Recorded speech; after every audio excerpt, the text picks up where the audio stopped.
থাইল্যান্ডের আলুর চিপস 240 টাকা।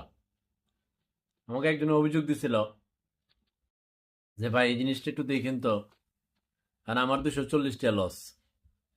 যাও, কাস্টমারের কথা একজন ফলোয়ারের কথা শুনলাম, কমেন্ট করছিল।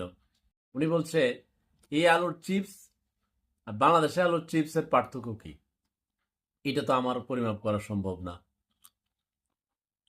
বলছে এত কেন দাম, আলুই যদি হয়ে থাকে, আলু তো এখন 10 টাকা কেজিও হয়, 15 টাকা কেজি।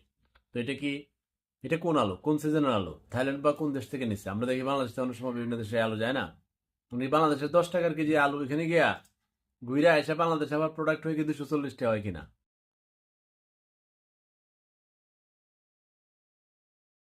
আরেকজন বলছে যে আরেকটা নাকি আছে 340 টাকা।